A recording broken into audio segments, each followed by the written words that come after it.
Welcome to Truth Radio. This is Kent Hovind and my son Eric. Hey, how you guys doing out there today? Doing great. I am anyway. How you doing? I'm doing pretty good. I've seen you in a while, son. I just flew in from Welcome somewhere. back.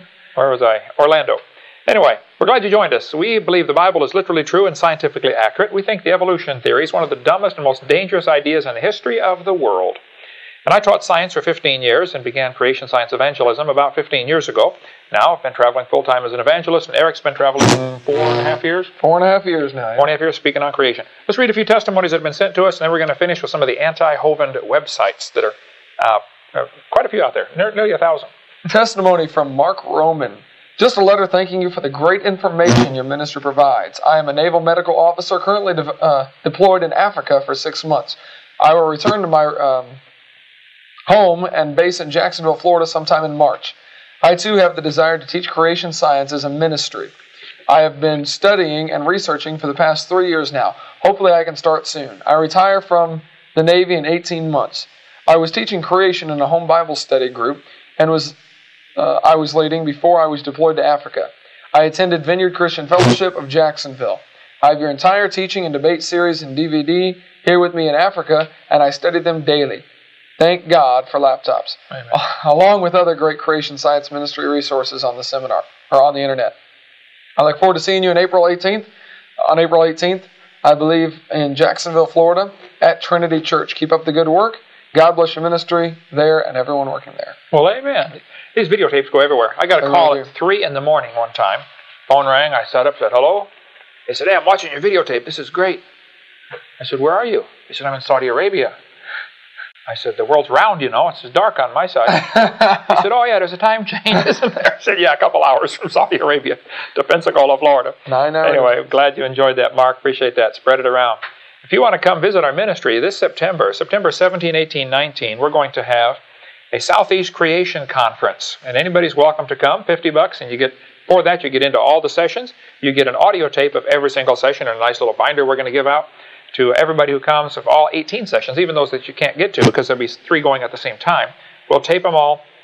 That'll be in the binder. You can get that, plus all kinds of goodies and stuff, plus a tour of Dinosaur Adventure Land. Oh, that's worth $50 right That's there. worth $50 right there. Wow. We got one of the tour guides, Dan, in the studio right now with us.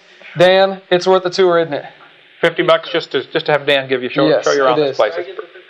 You don't get the $50. $50 goes to a good cause.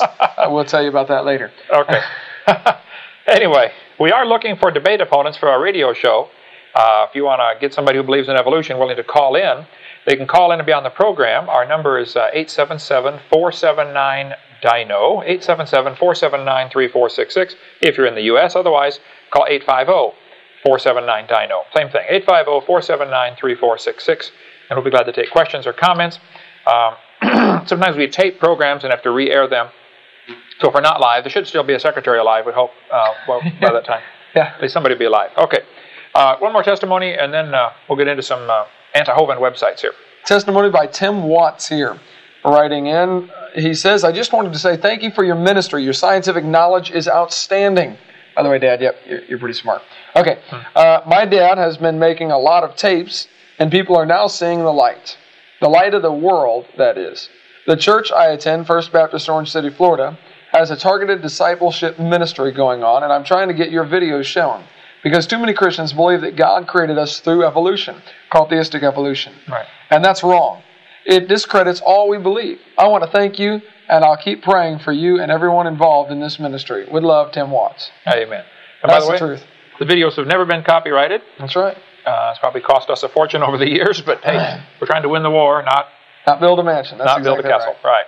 Okay. There is a war going on. You don't ration bullets in wartime. That's right. Do something with it. We've said that for years. That's been our policy for a long time.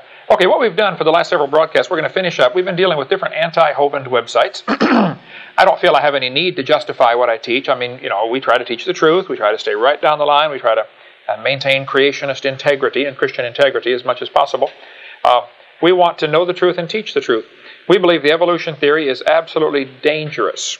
It's stupid to begin with, but it's really dangerous, okay? There's no scientific evidence to back it up. So we've offered for a long time $250,000 for anybody with any real scientific evidence for evolution. Started off 15 years ago as a letter to the editor, and I offered $1,000 if anybody could prove evolution. A lawyer friend called me and said, hey, let's make it $10,000. I said, okay. So I wrote another letter and said, let's make it $10,000. Then a friend of mine from out west called me and said, hey, let's make it $250,000. I said, $250,000? I said, you got to have the money, really have it. He said, no problem. He's got it. He's got it. Okay. That's the pocket change. So he said, okay. So I said, man, we're great. So then after we ran a bunch of advertising, and said $250,000 for Proof Revolution, he called me and said, hey, let's make it $1 million. I said, we can make it $100 million. It wouldn't matter. There is no Proof Revolution. And I've already got all this stuff I printed up saying $250,000. So we'll keep it at $250,000. But just for you listeners, if you can prove evolution, we'll go ahead and give you the $1 million. 4 times normal. Just tonight. Tonight's special. Tonight's special. $1 million. You can prove evolution. So what's happened because of that, I've had over about 1,000 people now have developed websites just anti-Hovind. They don't like what I teach. They don't like something about me. I don't know. I'm the nicest guy I've ever met. But we went through Carl Marychurch's website, which was geocities.com/Kent Hovind, because when you type in on Google search, the first thing that comes up is mine, and the second thing comes up is Carl Marychurch's. That's the only reason we went through his. He has a lot of stuff on his site. We hit some of the highlights in the last few programs. And if anything in there bothers you, any specifics bother you, call us, email us. We'll be glad to take those specifics. But generally, most people that have seen my whole seminar can answer all those questions. Yeah. It's silly stuff, okay? We're going to go to another one here now. This one is, I don't see a name on here. It just says me. I thought I saw a name earlier. I emailed somebody back and forth a long time ago. Now, no name. Just says me. The website address is geocities.com/Cape Canaveral. Cape Canaveral. Cape Canaveral, sorry, /hanger/2437/Hovind. Once again, geocities.com/Cape Canaveral /hanger, HANGER/2437/Hovind. If you just type in on GeoCities web search Hovind, it'll be the third one that comes up. So we're just going to go down the line and take a few of the key ones here. His whole argument, I can summarize it for you here in a few words, is that he had an email discussion with me. He's wanting, and this is what always happens with the offer. Instead of sending evidence for evolution, they send a bunch of questions picking on details. What bank is the money in? What's the account number? How will I be paid? Cashier's check, etc. I say, look, send the evidence. They never do. Okay, they just gripe about the offer. The offer is legitimate. The money is there, believe me, and it's perfectly fine. You just send the evidence. Where's the beef? That's what we want to know. Quit talking about it. Show me the beef. So basically, what he's wanting to know is what is a kind? Because I said in my offer that if you can, one of the many things you'd have to prove evolution would be how fundamentally different kinds of animals can be created from one kind of animal. And so his gripe, the whole thing here is about, what's a kind? All right, well, whoever you are, you're calling yourself me here, M-E. I'm going to try to answer this one more time. The Bible says in Genesis chapter 1, 10 different times, I've got it open in front of me here, Genesis 1:11. And God said, let the earth bring forth the grass, and the herb yielding seed, and the fruit tree yielding fruit after his kind, whose seed was in itself upon the earth, and it was so. Genesis 1:2. And the earth brought forth grass, and herb yielding seed, after his kind, and the tree yielding fruit, whose seed was in itself, after his kind, and God saw that it was good. There are 10 references, I believe, in Genesis chapter 1, where it says they bring forth after their kind. So it's very simple. If they can bring forth, they're the same kind. A horse and a zebra can mate and bring forth offspring. Horse and a zebra are the same kind of animal. A horse and a pine tree cannot. No. A horse and a turtle cannot. A horse and a hamster cannot. A horse and a whale cannot. A horse and a dog cannot. So I don't have to go through all of them, but I think generally a 5-year-old would tell you what are the same kind. I mean, if you put all the animals in the world in a big line, a 5-year-old could go through and pick out 99% of those that are the same kind and get it pretty close. If they're able to bring forth, they're the same kind. That's the Bible definition. So some of the border fringe ones might be a little tough to actually figure. Alaska rabbits and Florida rabbits can no longer interbreed. However, they can both breed with Minnesota rabbits. So they're still obviously the same kind. I think what's happened in the last 6,000 years, the kinds of animals have diversified to where you get some pretty bizarre varieties that may no longer be able to reproduce. So my definition of kind is, if they originally were able to reproduce, they're the same kind. Yeah, that would make sense. Today, if they may no longer be able to reproduce because of whatever variations that have happened, they're still the same kind. Now, Chihuahuas and Great Danes can still bring forth. They have a few mechanical problems, but they can still difficult there. They can still bring forth. Actually, they can. And so they're the same kind. A dog and a wolf and a coyote are the same kind of animal. And so that's the Bible definition. So this entire website asking for what is a kind, first place, you're missing the whole point. Okay, you're picking out a detail in the offer, you're missing the whole point, and you're trying to throw up a red herring. What they do when they would drag a red fig across the trail to throw the coons off the trail or something. So a red herring is when you try to get somebody off track and say, oh wow, look at this over here, so they miss the main point. Yeah. He's saying, Hovind never defined a kind, as if that proves you got proof for evolution. You're missing the point. You never sent any evidence for evolution. I would like to know, where's the beef? What evidence do you send it? Quit griping. My recommendation would be actually you take the site down, because it really, I think, reflects badly on you. Some people may look at it and say that it helps people to be able to try to look at both sides of the argument, though, at the same time. Well, sure. I mean, anybody put up any websites they want, and that's fine. But it makes some people look kind of dumb when they say things that ought to be obvious, I think, to a kindergartner. Okay, here's website number 4 that comes up. This one is talkorigins.org. Now, Jonathan, Talk Origins has all kinds of evolution-based stuff. Is that correct? They claim to be a news group. They claim to be a news group. They hate Christians and they hate me on talkorigins.org/FAQ/Hovind. So here we go.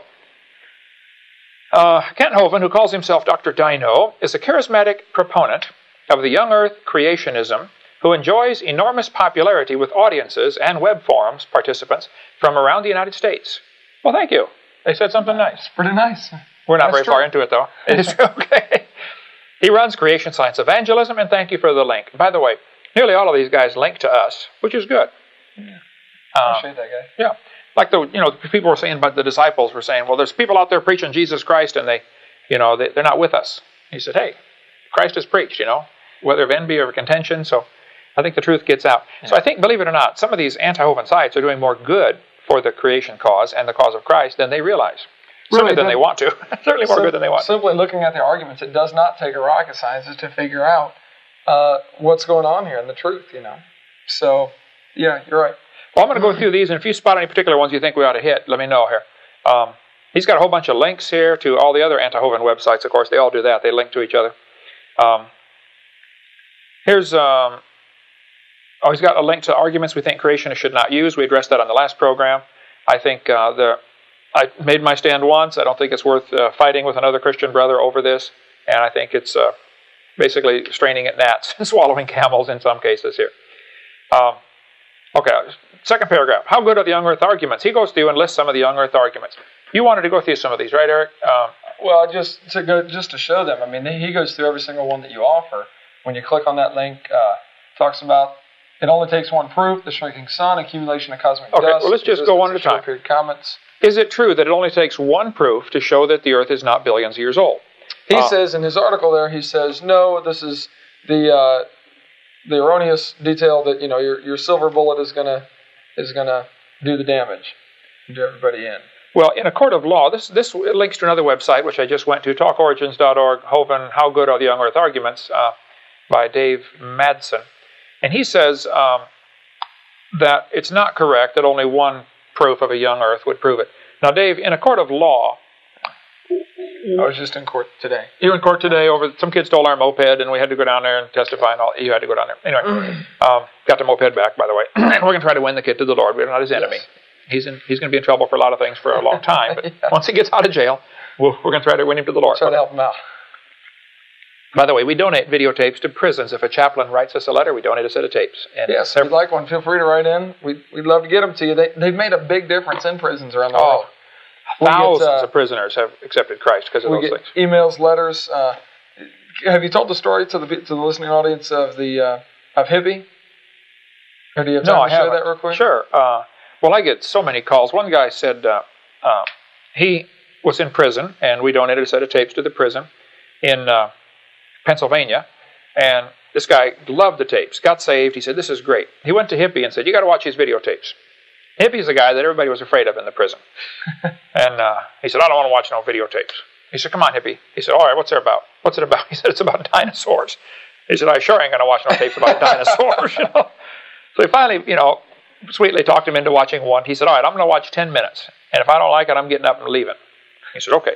Hippie sat down and watched 5 hours of the video series and got saved. And then he said, everybody in prison ought to see these things.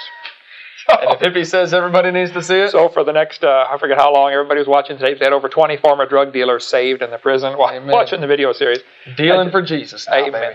We've had some great results. So several people donate to our ministry to help us be able to do that, to give out videotapes to prisons. And if you can get involved, either send us chaplains' names or have the chaplain send us a letter, or send us some money so we can donate it to prison. We'll be glad to do that. We want to get the gospel out. I figure I'll be there someday anyway, so might as well. Anyway, so Metzen is saying it's not just one young earth proof, and I'm saying, Dave, you're wrong, okay? If a guy is in court and accused of a crime, and he's got one foolproof alibi, he's innocent. If they've got all kinds of evidence that he's guilty, but he can prove he was 80 miles away, I'm sorry, he's out. He's off the hook. So the burden of proof is on the evolutionists, not the creationists, to prove their point. The evolutionists would like us to pay for their religion to be taught in the school system. Well, then it's up to you to prove your religion is correct. If you believe you came from a rock 4.6 billion years ago, prove it. If you can't prove it, then quit teaching it like part of science. They'll say, well, we haven't got all the evidence in yet. Okay, well, until you do, take it out of the books.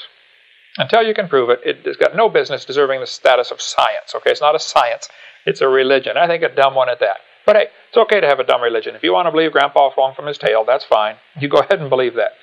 So he's wrong, Dave's wrong. It does only take one proof of a young earth, number one. Secondly, I think there are many more than one proof of a young earth. I think there's lots of evidences. Okay, the shrinking sun is his argument. He goes through this big, long diatribe about the shrinking sun, goes through all this stuff about the sun going through cycles and things like that. Well, let me just summarize this and say, the sun is burning. The sun is burning an enormous amount of fuel. It's losing 5 million tons a second. Now, what has happened, some creationists have taken this argument, I think, to a false extreme. They've said, well, the observed measured rate of the sun shrinking was about 5 feet an hour over a 100-year span. And so they said, okay, if you extrapolate 5 feet an hour back in time, and then they pick a number, and they'll say, X number of million years ago, the sun was touching the earth. As soon as you pick any number, it doesn't matter. Right away, the evolutionists jump on the number and miss the whole point. Mm-hmm. They purposely, I think, miss the entire point. The sun is shrinking. It's burning. It's Bottom using line fuel. is, it is doing that. It is doing that. There's no argument. And if they want to say, well, it used to be, it's gaining fuel from somewhere, I'd like to have a mechanism for how it can do that. I mean, the sun is losing energy, it's losing mass, it's burning up its fuel supply. Okay. He gives an example in the article about the tides. We could observe the tides going out and conclude that he's saying that's what we're doing with the shrinking sun. Right. We're seeing the tide go out and extrapolating just that 6 hours back and saying, a few weeks ago there was no water here on Earth. Yeah, and using the tide as an example compared to the sun is stupid, Dave. You ought to take this one out of your website, okay?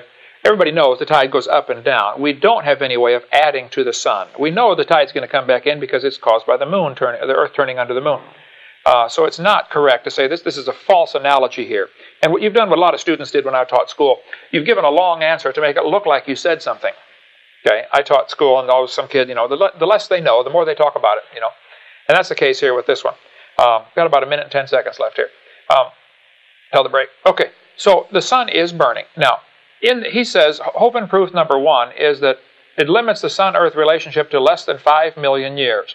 Now, Dave, that may be something that I said years ago because I got that from some other site. I have stopped saying that probably, many years ago. Okay, what I say is it can't be billions of years old. This is an example of where if somebody says, 5 million years ago the sun would have been big enough it would cook the earth, which may be true, I don't know. But either way, they're going to pick on the number and miss the concept. Yeah. They don't get it. The sun's burning, it's losing fuel. As it loses mass, the sun loses its gravitational pull on the earth. So you can't say the sun-earth system has been going for billions of years. Walt Brown has a great article on his website about that, creationscience.com. He says 1.2 billion years is the max. No, that was for the moon. That was for the moon. Either way, if you pick a number, they're going to strain at that, but you can't do that. It can't be 4.6 billion years old. You can't have the sun burning up its fuel and have Venus and Mercury in between us and the sun and say it's been going on for a long time. All right. We'll come back to a couple more proofs here in just a second. Right after the break. Stay with us, folks. Go to drdino.com. Okay. Starting second segment in 3, 2.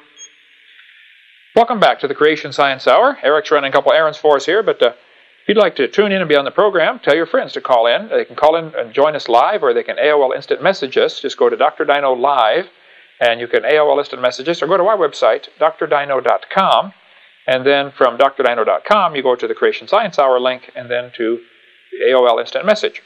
Or you can email us questions. We got a whole pile of email questions. If we get time, we'll get to those. We're trying to get through some of the anti-Hovind websites. We're on Dave Madson's How Good Are the Young Earth Arguments of Kent Hovind. He claims that all the arguments that I use to show the solar system is young are not any good. So, Dave, here's my answer, and I'll be glad to debate you anytime publicly in front of any university, if you'd like to do that. I come to California quite a bit, where you're stationed out there. Is Dave Madson, does he head up some kind of atheist talk group or something? Or he's Talk Origins. He heads up Talk Origins? He's one of the larger contributors. Larger contributors to Talk Origins. Okay. He says that the sun's shrinking, that I mentioned that the sun is shrinking. By the way, I haven't used that argument for years, but he's got it on his website. But the sun is shrinking, by the way. But the sun is burning an enormous amount of fuel, and it's losing 5 million tons a second. That is pretty well known. The argument for 5 feet per hour is extrapolated after 100 years of observations. And one of his arguments in here about the 5 feet per hour, he says this was based on Halley's solar eclipse back in the 1700s. And he says it may indicate that it's not actually shrinking. Well, Dave, you have to understand the sun, and the Earth goes around the sun in an oval shape. And sometimes it's closer, sometimes it's farther away, called perihelion and aphelion. So to measure one eclipse, you'd have to know what time of the year this was and whether the sun was at perigee or apogee or halfway in between. I think you'd have to look at a longer 100-year span than just one solar eclipse and compare that. Secondly, we don't know yet if the sun is burning by nuclear fusion or by gravitational collapse. If it's nuclear fusion, then there's a neutrino problem. Your answer in your website here is that the sun is burning by nuclear fusion, and that proves that it can possibly be billions of years old. Even if it was burning by nuclear fusion, that still doesn't prove it's billions of years old, number one. And number two, you have a real serious neutrino problem, which I think many folks have done studies on that, and it's a real mystery. Where are the missing neutrinos? Okay, I'm on Eric. Second young Earth proof, number 2. Okay. And also about the shrinking sun.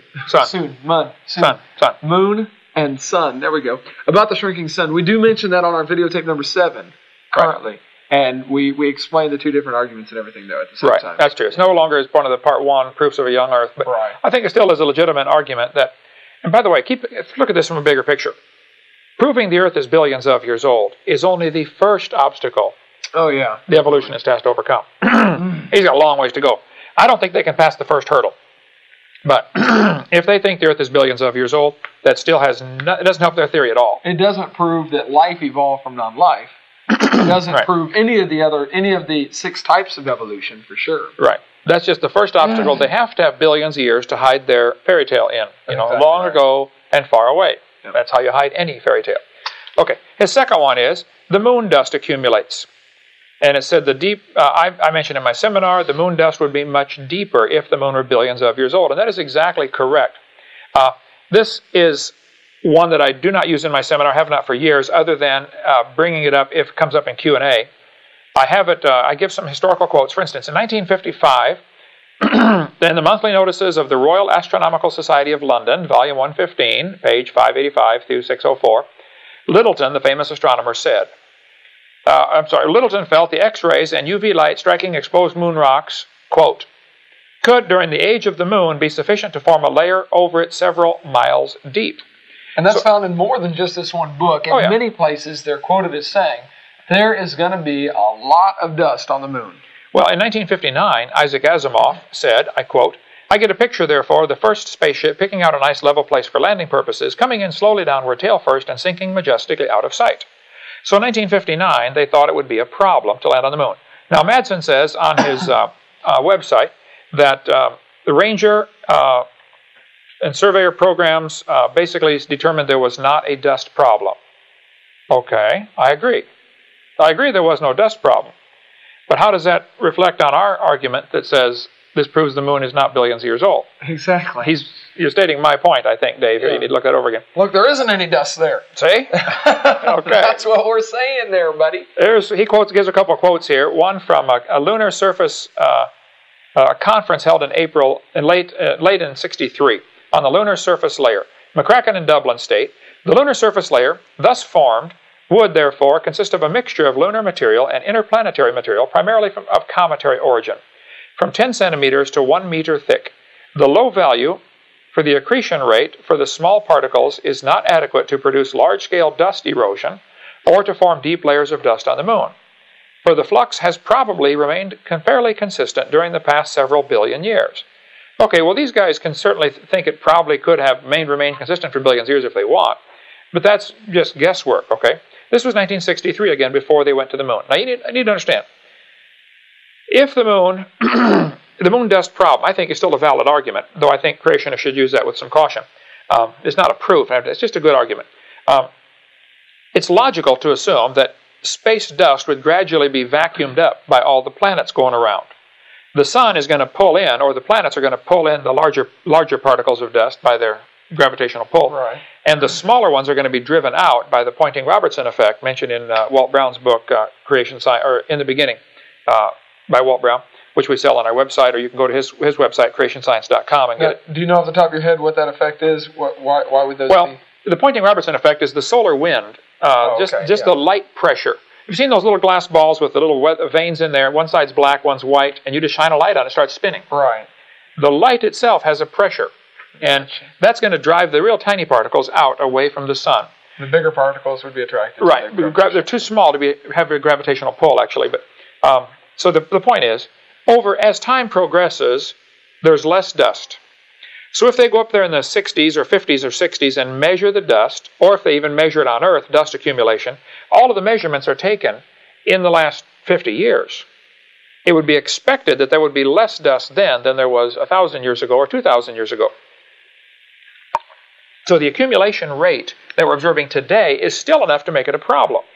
Walt Brown has a good section on his, he talked to, I got the article right here. Walt Brown says, in 1981, I had a conversation with Dr. Herbert Zook, Z-O-O-K, of the United States National Aeronautics and Space Administration, NASA. He had been intimately involved in estimating the thickness of the dust layer on the moon before the first Apollo moon landing. He also helped analyze the lunar material brought back from the moon. Of the many interesting things he told me and sent me by mail, one is critical in answering the above question, talking about the moon dust thickness. NASA did not realize until the moon dust and rocks were analyzed that only one part in 67, or 1.5% of the debris on the moon, came from outer space. The rest was pulverized moon rock. And he goes on and explains it here. Basically, if a piece of rock comes in and hits the moon, there's no atmosphere to slow it down. It's going to hit the moon like a bullet and blow up a cloud of dust. It's going to resettle. So 1.5% of the debris on the moon is actually space dust. The rest is regurgitated or pulverized lunar material. So this compounds the problem for the evolutionist. They now have to really scramble to say, why was there only, half of an inch of dust on the moon? Walt Brown goes on and explains the whole thing in great detail here, but basically, using the numbers, since 1/67th of the dust actually comes from space, the actual measured amount of dust turned out to be 2.7 inches per million years. This was based on the chart here from Walt Brown's book about the published data of certain particle sizes, plus the inferred data from smaller sizes. Obviously, the moon has been hit by some really large things. Yeah. It's got some pretty big craters up there. Okay. It's been hit by some big stuff, which if during the testing time they leave some plates up there and see how much it gets hit, or they leave satellites in space and see how many micrometeoroid strikes they take, you look at the testing time and say, okay, during the 5 years it was there, it got X number of thousand little bumps on it. How much would that do over, a million years or a billion years? Walt Brown says in his book here, and I don't have the page number for the 7th edition. What I have is 6th edition. Here's page 214. It may probably be a different page number now. But he said it's 2.7 inches per million years. That is 1,000 feet of dust in 4.6 billion. So, Dave, I'm sorry, but I think I'll have to stick with my guns. I think that the lunar dust is still a problem for the evolutionist. If you factor in the 1 part out of 67 is coming from space, the rest is regurgitated lunar soil. There was only a ½ inch of dust there, not much. And it's, yeah, thank you, sir. It's logical to assume, check lunar dust there, son, let's see what page it's on now. It's logical to assume that there would be less dust in the last 50 years than there was in the last 1,000 years, because it's gradually getting either vacuumed in, getting hit by planets going around, or being blown out by the Poynting-Robertson effect. So we probably have a cleaner universe than they did even a few thousand years ago. So the dust accumulation in the past would have been greater than it is in the last 50 years. But even measuring the last 50 years still creates a problem for those who want us to believe the moon is 4.6 billion years old. Okay. Page 308 is the... 308 is a new page number. 307 has that chart on it. How much dust and meteorite debris should the moon have if it's 4.6 billion years old? Okay. And has lots of information there. Boy, this is just... He goes into all the mathematical equations and everything. Particle size. Yeah. All of that is on his website. And it's all on his website, creationscience.com. You can go look at that. Another website that you might want to check out is trueorigins.org. Trueorigins.org. It is really good, evidently, here. I'm checking it out. It gives an honest, intellectual answer to all the claims made by evolutionists, and many of the claims that we're talking about this website talk origins. So they made a website, trueorigins.org, answering many of their questions that they have. Another great one there. Sure. All right. So his third one, short period comets. Check Brown's book on that. He's got a whole section on short period comets. I say in my seminar, short period comets indicate the moon is not, or the universe is not billions of years old, which is still a legitimate argument. The fact of the matter is comets are constantly being burned up. As they travel through space, they're burning up. You can't just keep losing. Pretty soon it's gone, is what I say in my seminar. So, again, Littleton said in The Mysteries of the Solar System, Oxford, England, Clarendon Press, 1968, page 110, that short period comets have a life expectancy of less than 10,000 years. So the question is obviously, why do we still have comets? They should all be gone. Madsen basically says in his website that the reason we still have comets is because new ones are coming in from the Oort cloud. Well, there is absolutely no proof of the Oort cloud. If you want to believe there's an Oort cloud, that's fine. Here is a quote recently by While you're looking for that, Carl Sagan. Carl Sagan. Carl Sagan and Anne D-R-U-Y-A-N, Druyan, on a book called Comet, 1997. Page 210. Page 148, 210. I have two page numbers. I wonder which one of those. We'll look it up. He says, and I quote, "Many scientific papers are written each year about the Oort cloud, its properties, its origin, its evolution, yet there is not a shred of direct observational evidence for its existence." And there really isn't. They put the Oort cloud at a distance of 50,000 astronomical units. Right. How far away is that? Well, distance from the sun to the Earth is 1 astronomical unit, 93 million miles. Right. Now to Pluto, it's 39, right? 39.44 average. Okay. Okay. It's impossible to see Pluto without a really good telescope. Okay. You certainly aren't going to see an Oort cloud 50,000 astronomical units away. So if you want to believe there's an Oort cloud out there, you just go ahead and believe anything you want. Okay? You're never going to see it, though. But it's no longer science, okay? It's now a religion. And actually, the article by Raymond Littleton called The Non-Existence of the Oort Cloud, of the Oort Cometary Shell, in Astrophysics and Space Science Magazine, Volume 31, December 1974, page 385 to 401. He said there is no Oort cloud. There certainly is no observational evidence for it. So here's basically the argument. Comets are flying around through space. They're burning up. Right. They only last 10,000 years. The question is, why do we still have them? The evolutionist answer is, there's a mystical place out there where new ones are coming in to replenish the supply, which still obviously does not answer the question of where did they come from to fill the cloud. It doesn't. Right. Who filled the cloud? Eventually the cloud's going to run out of material. Who's sending them here? And who's sending them here? Right. They'll say, well, a star passes by and, perturbs the gravitational perturbance, and bumps them and nudges them. Come on, guys, get down there and burn up in the earth. Yeah, I don't want to go this time. It's George's turn. I don't want to go burn up. So the young Earth argument of the Oort cloud is still very legitimate. And he's got a long answer about all this stuff. Walt Brown's book in the beginning, by the way, page 33, as well as a bunch of other pages. He talks about the comets and quite a few references here. But page 33 is where it does say where he references that they cannot be more than 10,000 years old. Okay. Great one. For more information, he refers to another book, The Origin of Comets, page 188 through 217. That's what I like about Dr. Brown's work. It's so thoroughly documented, but just from a logical perspective, the whole idea of comets burning up, Dave, is the opposite of evolution. You've got to have an answer for how something forms. All we see is stars are blowing up, sun is burning out, comets are burning up. Where's the formation of things? Where's this? Everything is winding down. It's not getting better. So the idea that things can get better is simply fairy tale stuff. If you want to believe that, you just go ahead and believe it. Okay, young Earth proof number 4, there are no fossil meteorites in the geologic column. It's been years since I used that one. I don't recall where. I think it maybe still be in our seminar notebook. As far as fossil meteorites, a lot of meteorites have been found. If the layers of the Earth are different ages, it's logical that meteors would hit and then get covered up by more sediment. Right. The fact is there are very few, if any, meteorites found buried in the geologic column. So the question would be, why not? There ought to be millions of them. By his thinking, the Earth is billions of years old. Each layer sat there for millions of years waiting for the next one, which of course brings up the obvious question, where's this material coming from? You keep adding to the Earth to get this mile-thick geologic column. Where's all this dirt coming from? It has to come from somewhere. He talks about, he gives a whole list of places where he says craters have been found in different rock layers. Is that what I'm reading right? Yeah. Yeah. Location of craters. So many million years ago, how many millions of years ago they were. And you'll notice it just happens to go right along with the geologic column, and if there's a meteor in that layer, then that proves that it's this old, is what he's saying. Okay, now let's take just one. I'm just going to pick one out of the clear blue sky. I've not seen your list before, Dave. Here's one that says it's 300 million years old, found in Serpent Mound, Ohio, from the Carboniferous era. How do you know the Carboniferous era is 300 million years old?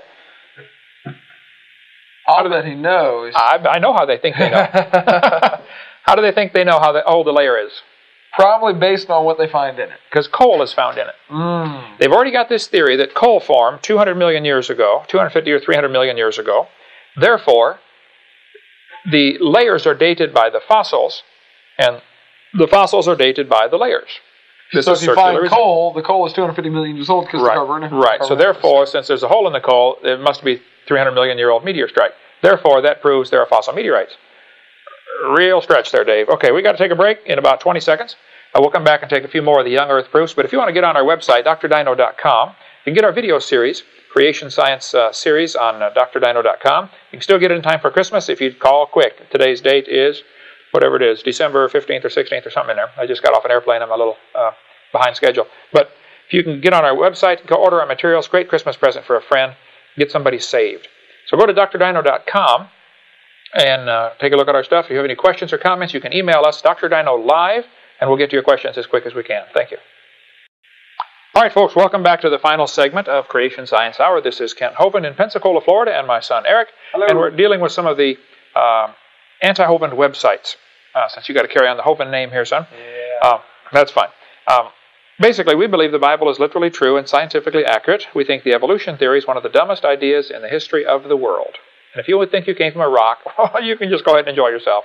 But it's not true. We're answering some of the anti-Hovind websites. This could go for years, okay? We're not going to answer them all, believe me. We're just going to do a few more here and then drop it. So if any of the things on the internet bother you, if you give us a chance to defend me, give me a chance to defend myself, I'll call in. Be glad to talk with you. You can call 850-479-DINO, 850-479-3466, or you can AOL instant message us, and we'll do it right on the radio program, 5 to 6 Central Time, every day on truthradio.com, every weekday. We're now talking about talkorigins.org /FAQS, frequently asked questions, /Hovind, that's me, /howgood-yay from Dave Madsen. And I'm just going to do a couple more of Dave's arguments here, because his gripe was I haven't answered him in all these years. His website's been up. Well, first place, I don't think many people care, Dave, or even know about your website, so I'm probably giving you more publicity now than you've ever gotten.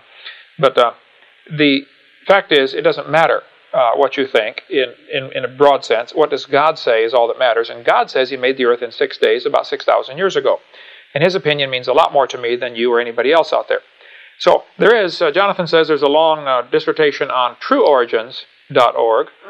answeringthetalkorigins.org website. So those guys can argue back and forth. I don't go visit any of the sites. This is the first time I've seen some of this material. I speak 800 times a year. I just got off the plane. I leave at 4:30 tomorrow morning to fly to Naples, Florida. I've had 212 flights this year. I don't have time. I simply don't have time. I got a granddaughter I'd rather go see, right? Yeah, Amen. see her. Okay, and one more coming. When? Yeah, May 2nd's the due date. Angelina Marie, we believe, is the name. We'll see what happens with that. It's too long of a name. You got to get a shorter one. Okay. They're going to call her Angie. You know that, right? Angel. Angel? Always up in there harping about something? Yeah. Yeah, you got to watch that name. Okay. Here's Dave Madsen's Young Earth proof number 5. The moon is receding a few inches a year. Less than 1 million years ago, the moon would have been so close that tides would have drowned everyone twice a day. Less than 2 or 3 million years ago, the moon would have been inside Roche's limit and thus destroyed. Okay, Dave, you have a legitimate point here. I was wrong to set those numbers. The numbers are not correct, okay? I accept your criticism. I've changed that years ago. This was 1992 debate I did with Dr. Hiltman. It's one of those debate situations where things are flying real fast and I should not have given those numbers. The concept, though, is correct. The moon is receding. We are losing the moon. That means it used to be closer. Yeah. If you bring the moon in closer, eventually you create a problem. Walt Brown's done all the math on this, and he's a Air Force retired colonel from the Air Force, PhD in physics, taught physics at the Air Force Academy. He puts a limit on it as well. He says 1.2 billion years. 1.2 billion. Now, I don't know what the number is, but again, no matter what number you throw out, they're going to miss the point. Yeah. The moon is getting farther away from the Earth. What does that mean? It used to be closer. That's what we at Dinosaur Adventureland call a bad thing. Right. If the moon were, is that right, Dan? Almost. What do you call it? It's a bad thing. Oh, around here we like to refer to that. We like to refer to as a bad thing. Okay, thank you, Dan. Normally we can only drown once a day. Yeah. A couple billion years so, that wouldn't have been good. Dave, you're right from my 12-year-old quote here that I said a million years ago it would have been a problem. You're right, that's not correct. It would not have been 1 million years ago. However, you're missing the point. Yeah. It would have been a problem. Now, if we go back in time far enough, the moon actually, literally, would have been skimming the surface of the Earth, wouldn't it? Well, way before that, it would break up. Okay. Yeah. But if it did get that close, that would explain what happened to the dinosaurs, right? The tall ones. The tall ones. What happened to them? They got mooned. Yeah, they did. I love that one. Okay, so I think this is an example of how they strain at a gnat and swallow a camel. They pick on a figure and totally miss the point. And he goes on to talking about the recession rate of the moon, and how do we know this recession rate has been consistent? Oh, no, Dave, that's an excellent point. I'm sure that we don't know. I think there are physical science things that would tell us, how it would behave just by gravitational attraction, which Walt Brown goes through in his book there. However, you do the opposite, though. You want your cake and eat it too. You're saying we can't extrapolate, the moon is leaving, so we can't extrapolate this back in time. But yet you do want to extrapolate back in time for carbon dating, potassium argon dating, rubidium strontium dating. You do the very same thing. So, we have to be a little consistent here. The debate with Hiltman in 1992, 14 years ago, was indeed, I should not have said that. And I've never said it, I haven't said it for probably 12 years, okay, since then. It does put a time limit, though. And I appreciate it. Iron sharpeneth iron, and critics can be a good friend. And I've appreciated good criticism over the years, and I've corrected things in my seminar. I corrected this one a long time ago. My suggestion is, since I'm no longer using it, you take this off your website. Or you update your website with a more modern quote when I say, the Earth-Moon system cannot be billions of years old. Refute that one, please, Dave. I'd like to see that. Okay. Young Earth proof number 6. The moon contains considerable quantities of U-236 and TH. What's that stand for? Thorium? Okay. 230. I'm glad Dad knows. That's something I learned very quickly in life, is that Daddy knows everything. That's right. Anyway, he goes on to say, both of which are short-lived isotopes that would have expired long ago if the moon were 4.5 billion years old. Okay, this is only something mentioned in my seminar notebook. This is not something used in my seminar. This is a quote that I got, and I think I referenced Walt Brown's book and a couple of other creation scientists that have used this quote. And he goes through, uranium slowly decays to lead. As it decays, it goes through numerous stages, one of which is thorium. And these are short-lived isotopes. There should not be any left. You can read the argument in our seminar notebook for yourself.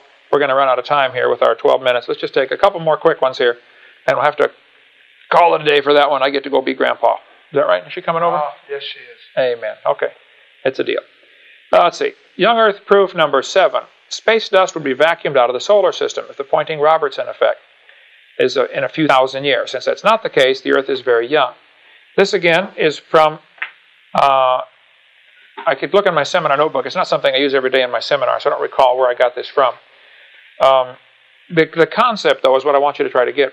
The dust in space would gradually be vacuumed in or hit by planets. It would be absorbed by the gravitational pulls of planets or moons as they go around. There are 9 planets and nearly 100 moons now that have been discovered. Or the Poynting-Robertson effect would drive them out. What we were talking about earlier, small diameter stuff would be pushed out. This is from... I believe Walt Brown's book, where he talks about the Poynting-Robertson effect. So I'd have to defer you to Walt Brown to defend that. I was simply repeating his argument, which to me sounded very valid when I read through the whole thing. Young Earth proof number 8. At the rate many star clusters are expanding, they could not have been traveling for more than a few thousand years. Dave, I'll have to say you're probably right that I should not use the few thousand years, and I haven't used that in 10 years probably. It does put a time limit, though. The fact is, star clusters are expanding. Now, when it comes to star formation, the evolutionists have a real serious problem. We don't have a clue how one star could form. All we see are stars are blowing up, stars are burning out, the universe is winding down. We see a star blow up about every 25 to 30 years. Only less than 300 supernova rings have been discovered so far. So the question would be, this would indicate only 8 or 10,000 years worth of, 6 to 10,000 years worth of formation for supernovas. Why aren't there more? Would be the obvious question I would ask. Yeah, we should see lots of them. Yeah, what do you cover in your seminar on that one? I just talk about the fact that we never have seen a star form. I've had several people come to me in meetings, evolutionists saying, and bringing me pictures. Look what the Hubble telescope has done. This right here is a picture of a star forming. What do you do? Hang on. Can a picture show a star forming? No. It would show either a star or a bright spot. It would show something, but it can't show it form, can it? No. A video could show a star form. So if you see a spot getting brighter, suppose you take a series of pictures night after night, and you notice a spot is getting brighter. What does that prove? That proves that the spot is getting brighter. That's exactly correct. It doesn't prove a star is forming. There could be dust is clearing, and there's a star behind it. Plus, there are Boyle's gas laws, which prevent this from happening. Here's Martin Harwitt wrote an article in Science Magazine, volume 231, March 7th of 1986, on page 1201. He says, "The silent embarrassment of modern astrophysics is that we do not know how even a single one of those stars managed to form.